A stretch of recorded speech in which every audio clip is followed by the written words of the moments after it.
Hey, what's up everyone? This is Mike with HeadRush, and in this video we're going to talk about advanced signal path routing, including a 4-cable method using this amplifier here, and routing in analog effects into the effects block in HeadRush. Let's get started.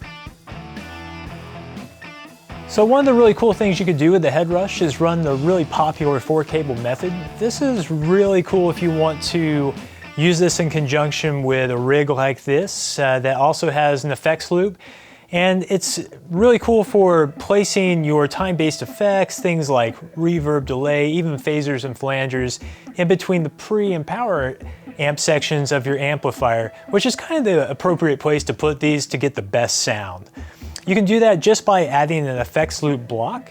You can touch one of the empty blocks here and scroll all the way down to the bottom and select effects loop. Touch default.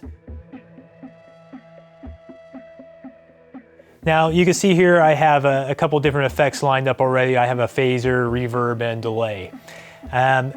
So from here, we just need to connect our HeadRush to our amplifier. And you do this using 4 cables.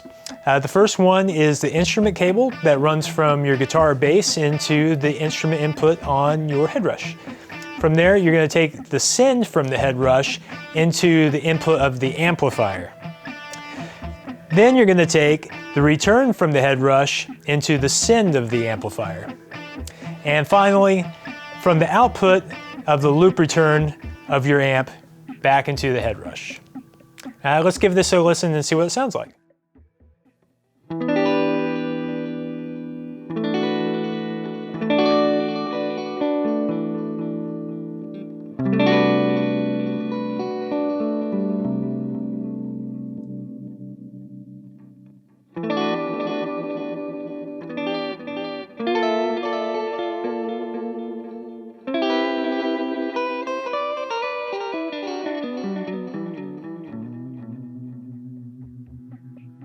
So it's really easy to patch in analog pedals and outboard gear directly into the HeadRush. You can do this by patching it directly into the effects loop. So we just want to connect it very similar to the way we did with the 4-cable method, but we're just going to run the send and return to the pedal accordingly and add an effects loop block. I'm going to patch in my favorite phaser and listen how it sounds before I kick it in.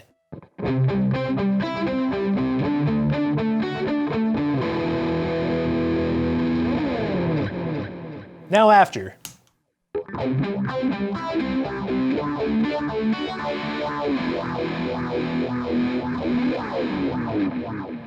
There you go. You can do some really cool advanced signal path configurations with the HeadRush. Right now we're in serial mode, but you can touch the template button right next to the tail feature and it opens it up into parallel mode, meaning that you can run rigs in true stereo. The way that this layout is put together is actually really cool because, as you can see, this signal path here starts with 3 empty blocks. That means that you can consolidate those blocks and split those evenly to each side of the signal path. You can also do things like run multiple amps at the same time, and you can also adjust the nuance of how each signal path sounds by going into the mixer. Let's dial something in. I'm going to set up a 2-amp configuration. So I'm going to slide our Mesa Boogie right up here to the top signal path. I'm going to add something to give that a little bit more contrast to it. So I'm going to grab a Soldano to kind of fill out the sound just a little bit. Okay. I don't want to use 2 speaker cabinets, so I'm going to get rid of this one just by simply touching it and dragging it down to delete. There we go. So now we're running with 2 heads and 1 cabinet. Let's give that a listen.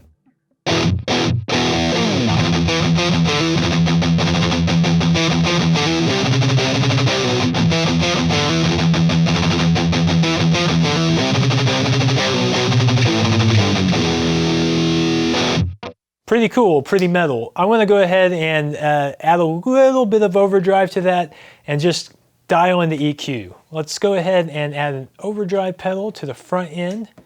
So that way it's going to consolidate that pedal for both heads on either side of the signal path.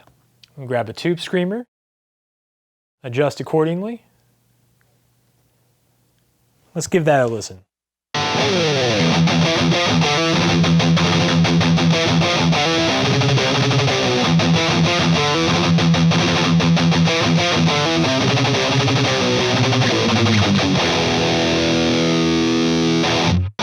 One last adjustment and I think I'll have what I'm after. Maybe just a little bit of reverb. So I'm going to add reverb after the cabinet. Access our 11 reverb. Lots of selections here. I want something big, so I'm going to go with Arena. Let's see how that sounds out of the gate.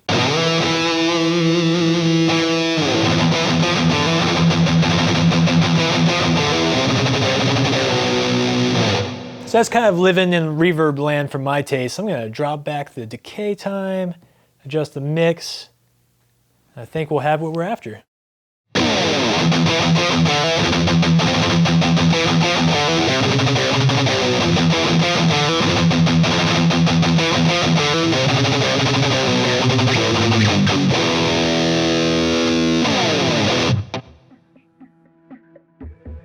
So one of the really cool things about HeadRush is that you're not limited to the 15 cabs on board. These cabs sound fantastic, but as we all know, probably about 80 to 90% of your tone actually comes from the cab, not necessarily the amplifier.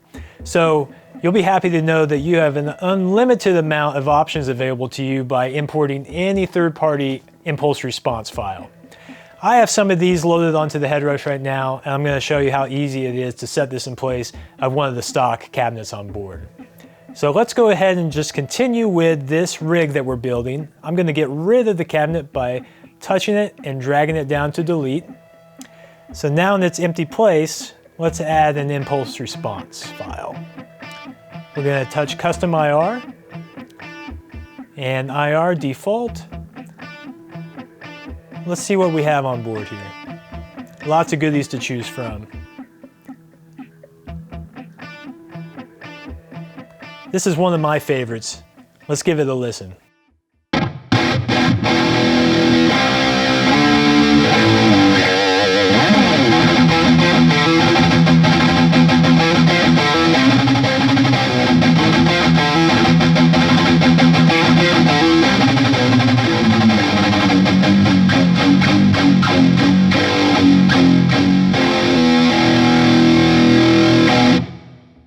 Really dialed in the tone I'm looking for. Now, one of the things you may have noticed when I was into the IR block, I'll double tap it, is you have some different options when you're loading your impulse responses.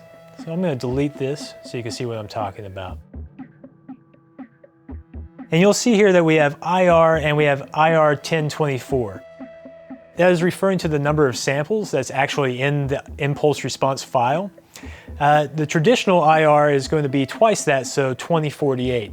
Now the benefit of using the reduced size one is if you want to use a lot of different effects in your chain, this is going to keep that DSP ceiling from peaking out sooner, so you can really modify your sound and get exactly what you're looking for and still use impulse response files. So this segment would not be complete without addressing the expression pedal. You can actually assign up to 8 different parameter values across 2 separate modes with the expression pedal, giving you the options to morph in and out of really cool tones, and it's really fast and easy to set up. Inside each mode, you actually have 2 separate modes for assigning. You have Classic, which allows you to assign 1 block and parameter value, or Advanced, which really unlocks a lot of power. So to do this, all we have to do is touch an empty block on the expression pedal. I'm going to make some adjustments to the delay. I'm going to select Mix and Feedback. Now, if we go back to our main screen, as you can see, when I make an adjustment to the expression pedal, we have direct one-to-one feedback here on the HeadRush. So there you have it. We just explored advanced signal path routing with the HeadRush. Thanks for watching.